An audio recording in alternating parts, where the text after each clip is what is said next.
abo tubonanye ubwa mbere, abo twaherukana kera, abo twari tumaze kubona mu minsi iheze, mwese ndabaramugiye mu izina rya Yesu Kristo umwami w'abantu. Amen. Numva noririmba none umuntu ari ubwa mbere ishitse hano, mba ndirimba ari igitangaza kandi nkaba ndashitse ku bwa Yesu. Birakubereye, birakubereye, birakubereye, biri n'amashimwe. Birakubereye, birakubereye, birakubereye,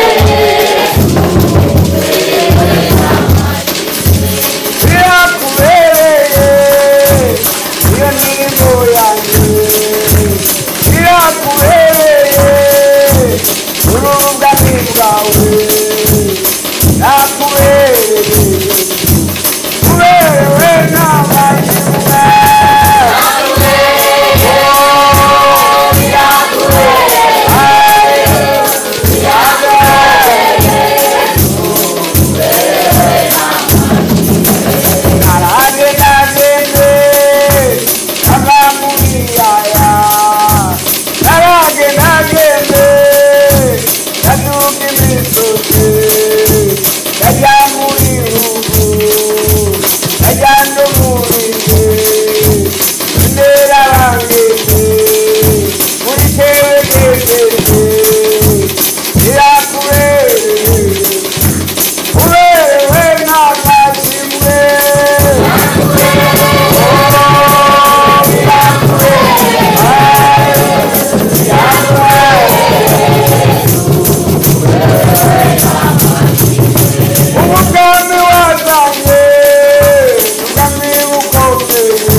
Mwebwe tubonanye ubwa mbere muri Quebec City, umuntu yari amaze kumbona nama n'uko twari tuzinanye,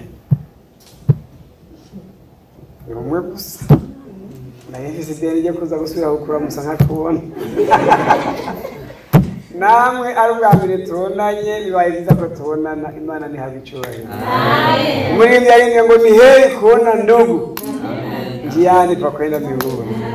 Umunezero rero ko twaherukana kera, n'umunezero ko tubonanye ubunyene. Bane tumaze kumva ijambo ritubwira ngo muze muzira umuziro, ntimuze mwibagire iyo mwapfuye. Bamwe mwapfuye hariya, abandi mwapfuye hariya, abandi mwapfuye hariya, none abakora nyirabaza nino, ntimuze muvyibagire. Kandi murabona wamengo ibi bintu Imana yabwiye Abisirayeli bariko bava muri Egiputa baje Kanani. Kumbure muri Egiputa kandi murazi ko bari bagowe, bari mu buce. Ndi mwamara gushika mu kandi cyo gihugu ca Isirayeli naragishitsemo, barateye imbere kwe. Yego namwe bwo muramaze gutera imbere kandi muzonatera imbere n'ubusumba ho mugejeje. Mugabo mwame mwibuka ko inkware isesa agatima karihe umwonga. Naho ndiko ndasesa agatima ni kari mu mwonga, tumvikana ngo hano tuhasha turenga iwacu ni hari. Ndabivurije ko tuzohure mu izina ryawe. None rero kuvyo tumaze kumva ngomba nongereko. Rero icabaza nyino nyene datavuze ngo twatandukanye kugira tugiye gute sa iyo rero ni intangamarara y'ubutumwa Imana yampaye. Igituma twaratandukanye mu kazino hari icyo mwaje gukora nicyo nagira ndababwiye. Cyane twariya mu gitabo cya mbere cya Samweli, igitabo cya mbere cya Samweli cyo cya 11 umurongo wa 14.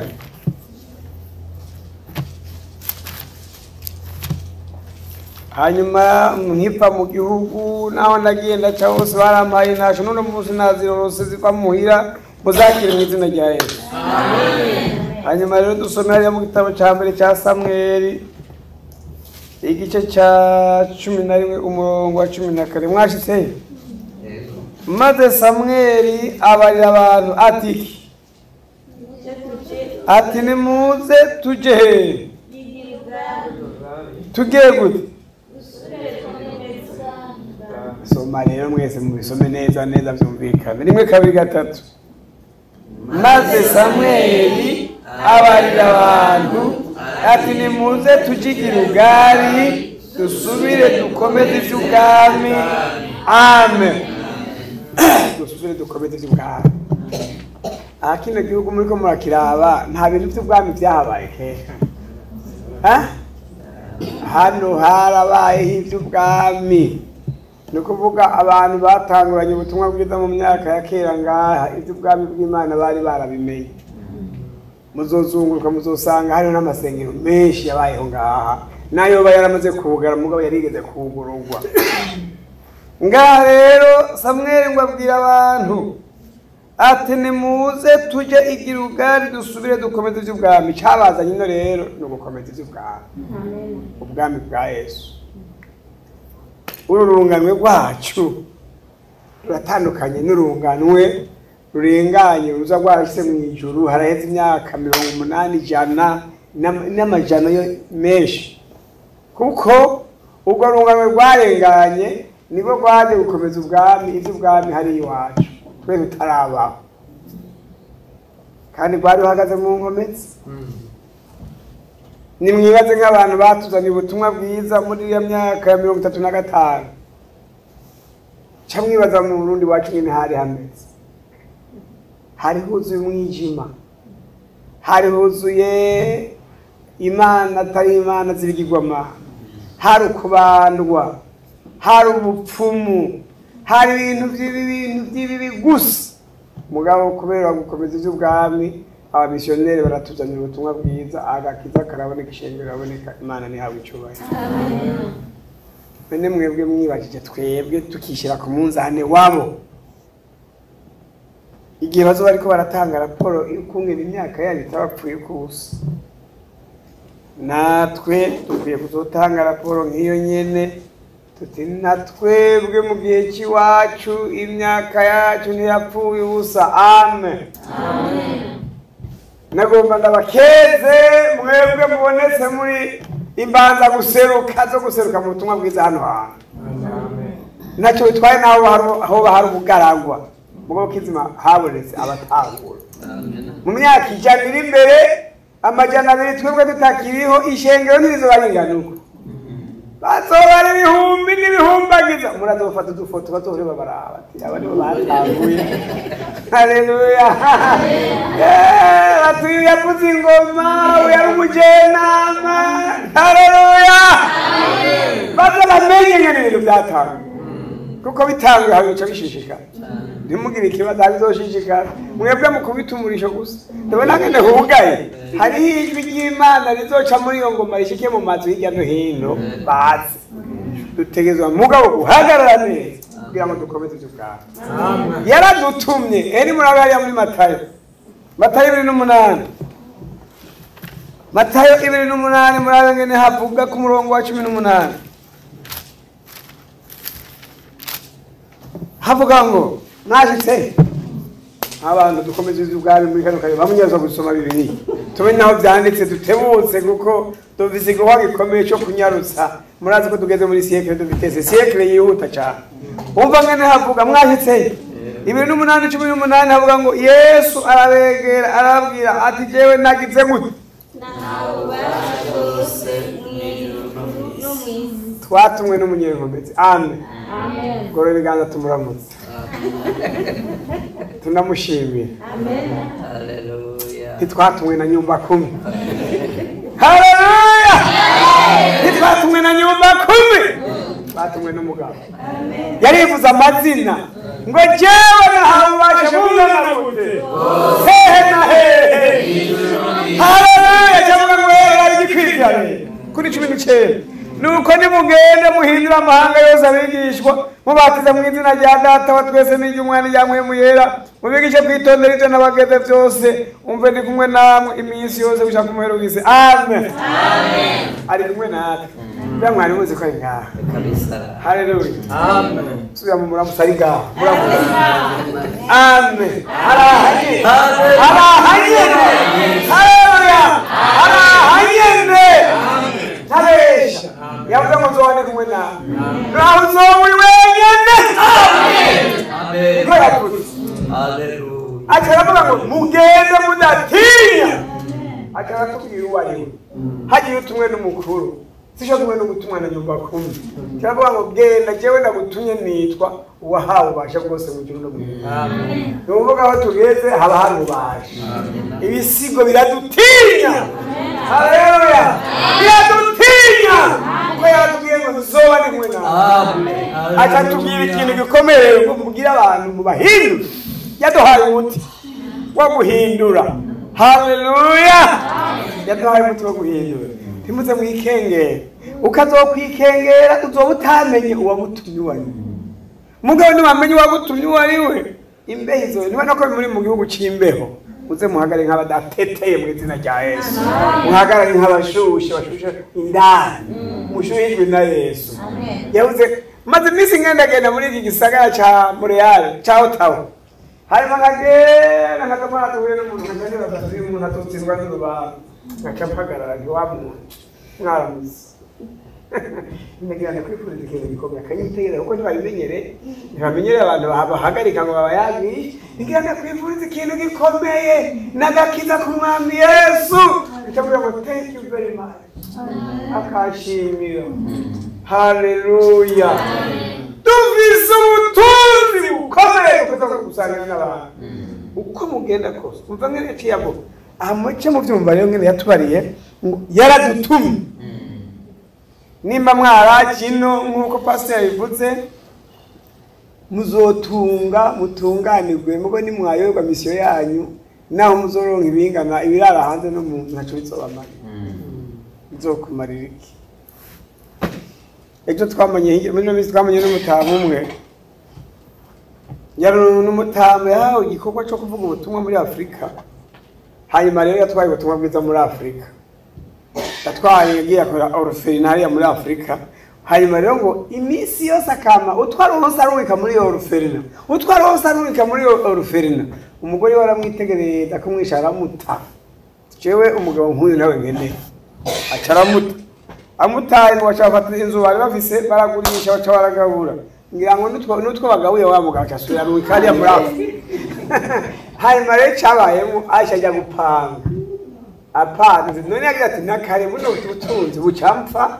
sizobujana kugeza aho umukobwa we yaciye ati papa ngo ndagutunge wibere ngaho wanyu bwa butunzi bwose ararungika hariya none uwo yarasobanukiye ibyo ngaha mwisi nagira ndabare ngaha mwisi naho uramba imyaka 80 nibure ni mike uwo kubwira ati imyaka 80 akayigeranya n'imyaka y'ubuzima budashira ntibigereranye nta kigeranyo kihari muri ngarize ngo si byiza gucumuzwa n'akamanyi ku mutsima nimuze dukomeze iby'ubwami mugwanire muna muje ngaha muce mubona izi ntebe mana izi ntebe zizoronka abazicara ko ryari mana izi ntebe zizoronka abazicara ko ryari urusengero ruzokuzura ryari hanyuma ugaca twuguruka twongera n'urundi runini amen akaba ariyo maso mugi hanyuma rero raba ubutumwa bwiza bwa Matayo igice ca 10 Matayo 10 uriya murongo wandwe mwashitse Matayo 10 ku murongo wandwe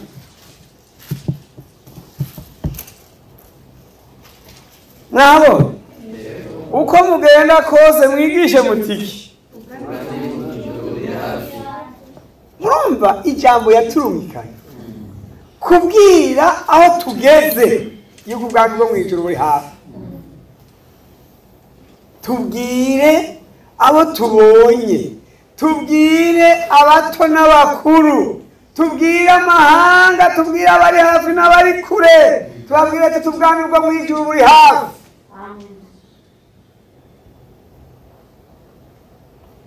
Harimo isobanuro zibiri numva nobabwiye. Iya mbere, ubwami bwo mu ijuru buri hafi bisobanurwa ngo Yesu umurondeye ari hafi yawe, umuhamagara ati winumvemo ari hafi yawe.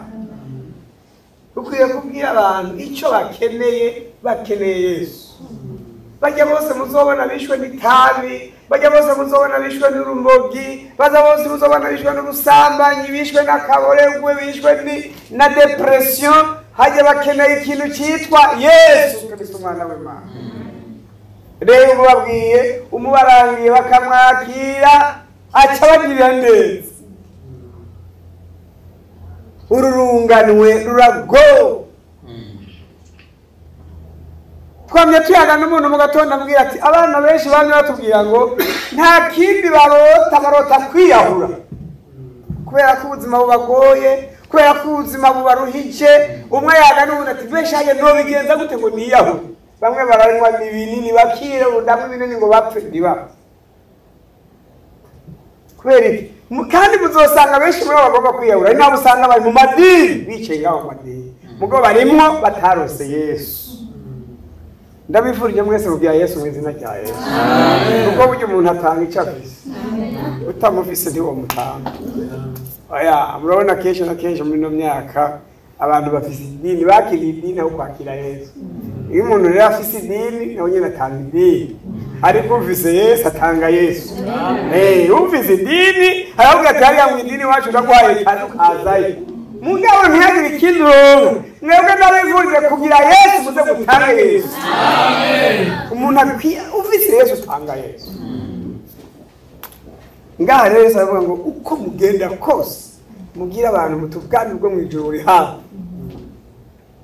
Icya kabiri cy'uko kuntu ubwami bwo mu ijuru buri hafi, dukwiye kubwira abantu nabo nyine bakamenya ko Yesu kugaruka kwe kuri hafi.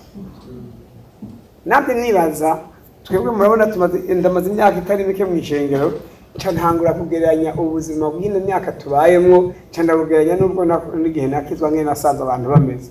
Igihe nakizwa nasanze abantu babayeho, abakizwa bari babayeho mu buzima bwo kwezwa. Igituma bezwa mu gutahura kwabo, barumva ko Yesu ashobora kuza ubwo nyine. Bavuga ati hako yaraye ataje ashobora kuza no muzi, ariko no muzi siko. Oya, no muzi mengo ubuzima buhari n'ubwiterambere, n'ubwo kubere gukuna kuriya. Ibyo kuza kwa Yesu womengo n'ibyajyara hirya, womengo bikuri. Niba nageze navuze ubutumwa hano, mbe nk'ubu Yesu yoze no muzi mwobo nayo bagiye hageze cyangwa iyo bayihuse ngoya ngo nabararoreye. Ukabona abantu bovuga ngo nabararoreye, ariko nakimbona muri ino myaka turimo abantu bumva umengo ntiyaragera kwaza. Mugabo nanjye mbona ko umengo ibimenyetso byerekana yuko aje birihuta kugira gute kuboneka. Niyo mpamvu tugomba kubwira abantu tuti mwihane ubwami bwo mu ijuru buri hafi. Mwihane ubwami bwa Yesu bw'imyaka 1000 buri hafi gutangwa. Inzamba iri hafi kuvuga. Iyo rero umaze kumva ko ubwo bwami buri hafi, ukumva ko kugaruka kwe gushobora kubanguka, kubwira abantu ubutumwa bwiza bikubamwo, kuko uca ubuti aba bantu batihanye karababanye. Ariko kandi muri ko muraraba ibi biko birakogwa muri no myaka, muri ko muraraba ukuba kure k'umwana w'umuntu, ngene umwana w'umuntu ari karaba kure cyane y'Imana. Mubona ivyo bintu byo kwijana atakibaye, ahubwo twari tukwiye kumva gahinda mu mitima yacu cyuko Yesu agiragaruke abantu barataye Imana rwego hejuru. None rero ngamwumva arambwira ati uko mugenda kose mwigishe mutubwami bwo mu ijuru buri hafi.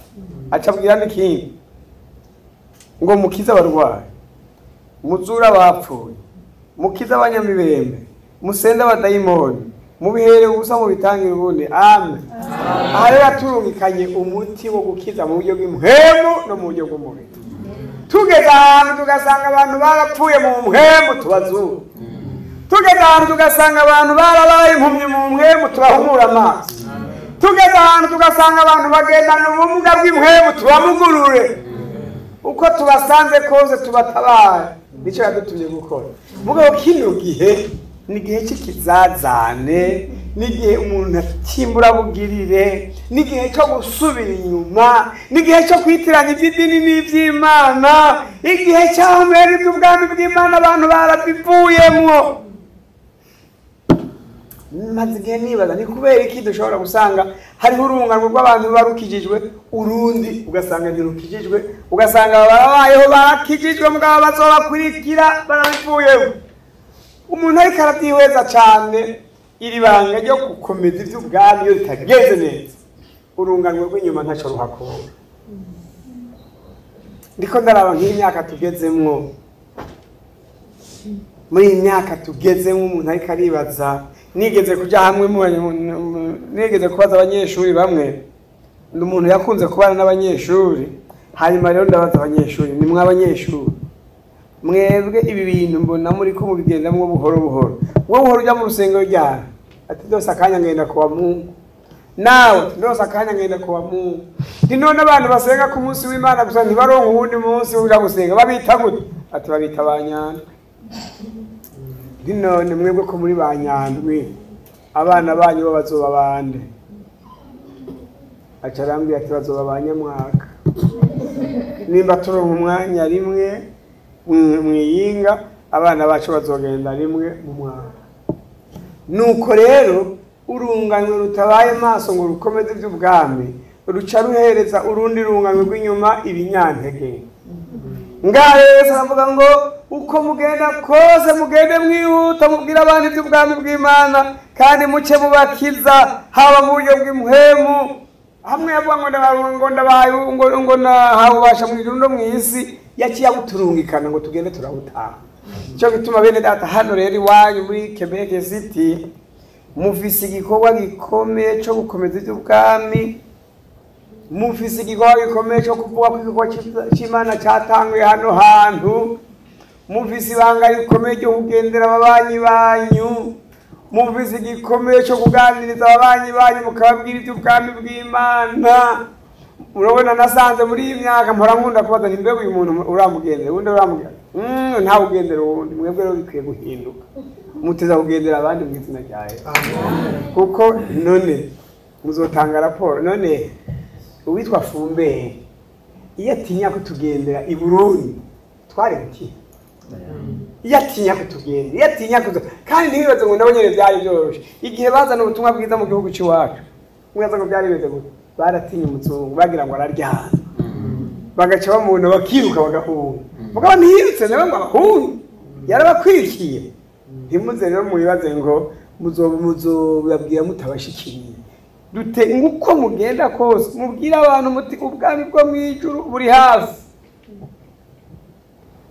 ubutumwa bwiza hariya muri Matayo byakozwe n'intumwa byakozwe n'intumwa 13 umurongo wa 47 urabe ngene havuga 13:47 havuga gutya kuko umwami Imana ariko yagize gute ariko yatubariye ati ndagushizeho ngube umuco wiki kugira ngo nawe kumera y'isi ugire gute ubashikirize agakiza abantu bino soma aho ndabona ko mutarabo soma abantu mwakino mwaje kumera y'isi uraza amasaha twagiye kugira ngo dushikire muri kumera y'isi ni byakozwe n'intumwa 13 ku murongo wa 47 tuhabone tuhasome rimwe twese rimwe kabiri gatatu kuko umwami Imana ariko yatubariye ati ndagushizeho ngube umuco w'amahanga kugira ngo nabo kumpera y'isi ubashikirize iki mwebwe abo muri Quebec mwatumwe yahe yo muri Quebec kugira ngo mubashikirize nta kindi mutumwe kubashikiriza agakiza nta kindi ntimuzobazanira irindi terambere bararifise ntimuzobabakira amazu barayafise uzababwira muti twabonye icyo mudafise mukeneye iki agakiza agakiza cyemaze kubibwira abatari bake kuko nta numwe nabona amagara polisi baravuga ngo polisi baca bayihamagara eka nta polisi bahamagara abyumva bamwe gusa kandi rero icyo nabonye kino gihugu benshi by'ukuri bari barabyumvise aravuga ngo ugende umukirisu mugabo ni wacu gaba hari abakirisu badakijijwe sije none rero yadutumye gushikana agakiza ku mpera y'isi hanyuma rero hepfo cyavuga ngo tujya murongo kwikira sinawusomye ni mwumve ngene mvuga 4:8 abanyamahanga bavyumvise bagira gute bagira gute abari babagerewe ubugingo budashira bose bagira gute amen Cheyo ndiko ndabwira abantu ubutumwa simbazi uwabwandika ubari ndamija gusa ngateragira gusa kandi sindawo ukuze sindawo umwana sindawo umutama sindawo umutamakazi ejo muri twarahuye n'umutama umwe afite imyaka 74 nariko ndamanukanya nawe duhura ari karakikanya cadamuramutse kandi rero kubivuga rero sangukwa neza nane wo gufumbanije ukaramutse umuntu gako wasiritse dusirika oye urondera umugwaneza kuba umuntu cyane avugira ko umugwaneza ndamuramusa nawe rero cyane asanga nyene umugwaneza carahagarara turayaga ntangura no kumubwira ubutumwa icyambere yabaye ngo shango wewe wikinda kubwiye cyambere ngo urahiriwe ngo umuntu uri kuvugira Imana ngo urahiriwe yaruze kabiri ndasubira ndamubwira ngo nahagiye byona nabikora ngo mugabo urahiriwe twamaranye nk'iminota 50 turanafata ifoto afatiye iwanjye nawe fatiwe aca yegamira igiti ndakimufotorera ndamusaba telefone mugabo arayiyo nanjye nagomba kuyimuha arabyanga nagomba none nyakwinjira menshi mugabo twara n'ibyo sibi isaba ubugwane ngaro twumvise ngo abanyamahanga babyumvise baraneze ngo bandikwe kwa ubugingo budashira baca barize twebwe turiko turagenda tubyamamaza ideni tubafitiye nuko tuzabwira haraze nk'imyaka 25 30 nari isinzire ndi mu nzozi mbona umuntu ari karanzungurukana mu gisagara cya Bujumbura tugenda tuyaga mbona dushika ku mugwi w'abantu ngo babwire ubutumwa dushika ku bantu bashika nka 8 10 ndababarira hari undi yari nyuma ngo bazanuriye ko yavyumvise cyanda mwegana mbeze navuze nawe wavyumvise ngo yeko benavyumvise ngo cangaha tugenda bigihamba yeso ko bavyemera gihamba nuko bavyumva agasanga rero muzi ngo mwashise ngaha mu gihamana gusa muje kurya no kunywa mutere imbere mugira imiduga sico kugira ngo abo kumpera yisi baronka ngaki numva rero ngano basenge gashobora kumuha bose misyo mutari muzi ibaze urubanza rurindira abanyabyaha turangirize muri Maraki Maraki 3 raho turangirize kuri Maraki murabe igituma dukwiye kuvuga ubwo butumwa bwiza bw'ubwami Maraki 3 ku murongo wa 5 mwumve ngene havuga ngo kandi mwashitse kimurashikaye n'urupapuro rw'igihumbi na 27 muri biyake 3 kuri 5 raho ngene havuga ngo kandi nzobegera ngire gute nzokwihutira kwagiriza abandi n'abaki